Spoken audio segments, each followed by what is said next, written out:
Assalamualaikum warahmatullahi wabarakatuh. Perkenalkan nama saya Muhammad Sultan. Di sini saya akan menjelaskan tentang materi metode latihan dan transfer keterampilan. Yang pertama ini tujuan instruksional umum. Setelah mempelajari model ini, diharapkan mahasiswa memahami aktivitas dan situasi latihan yang meliputi metode bagian, metode keseluruhan, automated practice, distributed practice, latihan mental, dan transfer keterampilan. Kedua, tujuan instruksional khusus.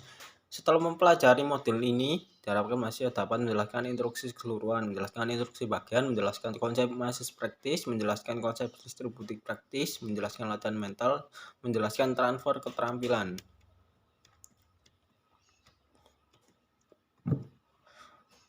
Hakikat metode latihan dalam proses belajar mengajar ketepatan menggunakan metode merupakan salah satu faktor penentu pencapaian tujuan. Sukragma 1986, Hortby 1986, Molenda 1989 menyatakan bahwa metode merupakan suatu acara atau prosedur pengajaran yang dipilih untuk mencapai tujuan. Suparman 1987 menjelaskan bahwa metode adalah suatu cara untuk digunakan untuk menyajikan isi pelajaran kepada siswa untuk mencapai tujuan. Latihan dapat didefinisikan sebagai suatu partisipasi yang sistematis dengan tujuan untuk meningkatkan kapasitas fungsional. Di dalam bidang olahraga, tujuan terakhir latihan adalah untuk mempertinggi keterampilan olahraga. Pat McLanagan dan Rotella 1984 menurut Suparman 1987 dan Rahanto 6 1988, latihan adalah proses belajar yang dilakukan siswa dengan guru dalam rangka menerapkan konsep, kondisi, dan prosedur yang sedang dipelajari ke dalam praktek yang relevan dengan pekerjaan.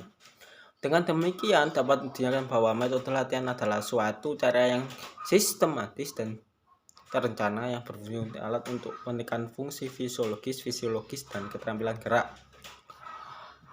Agar memiliki keterampilan yang lebih baik pada suatu keterampilan khusus. 2. Metode latihan bagian. Metode latihan bagian adalah salah satu cara mengorganisasikan bahan pelajaran untuk dengan menitik beratkan pada penyajian elemen dari bahan pelajaran. Menurut Singer 1980, metode bagian adalah suatu cara latihan yang bertitik tolak dari pandangan bahwa suatu latihan dapat diberikan menurut bagian-bagian. Bahan latihan seharusnya dipermudah dan dibagi-bagi. Pola belajar motorik. Bagian pembagian merupakan modifikasi dari teori belajar stimulus respon atau behavior elementary. Singer 1980, anak siswa belajar keterampilan motorik tidak dilakukan dalam bentuk keseluruhan, tetapi dipelajari bagian pembagian mulai dari yang termudah sampai yang tersulit. Dengan belajar bagian berbagian, diharapkan anak lebih menguasai elemen-elemen internal keterampilan dan akhirnya membentuk keterampilan yang utuh.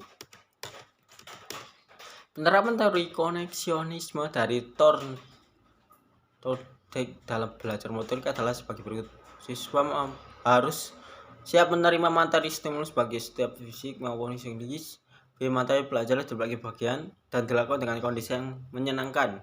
C. Untuk memperkuat koneksi, siswa diberi penguatan berupa pengetahuan tentang keterampilan dan belajar motorik, mengetahui tentang hasil tekanan. Tekankan pada pengetahuan yang menyenangkan. C. Elemen yang dipelajari bagian-bagiannya dipelajari mulai dari yang termudah menuju yang tersulit, kemudian disatukan dengan satu bentuk keterampilan yang utuh. Prosedur belajar menggunakan pola belajar bagian-bagian. Dengan demikian, metode latihan bagian merupakan cara dalam mengajar di mana untuk menguasai suatu rangkaian gerakan pada atlet diajarkan bagian demi bagian dari unsur rangkaian gerak untuk dipraktikkan dalam bagian pula. Misalnya dalam pengajaran gerak bermain teknis lapangan kepada atlet tidak harus diajarkan bermain sebenarnya. Mulai gerakan memukul forehead sesudah dapat dilakukan unsur-unsur gerak bermain teknis lapangan, maka barulah bermain yang sebenarnya.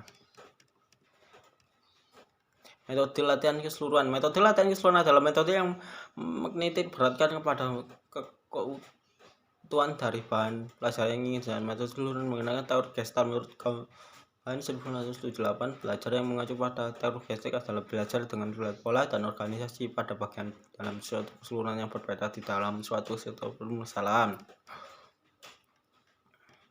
Dengan demikian dapat dikemukakan bahwa metode keseluruhan melihat belajar sebagai suatu kemampuan Indonesia untuk melihat hubungan-hubungan yang berarti pada teks terstruktur dari situasi.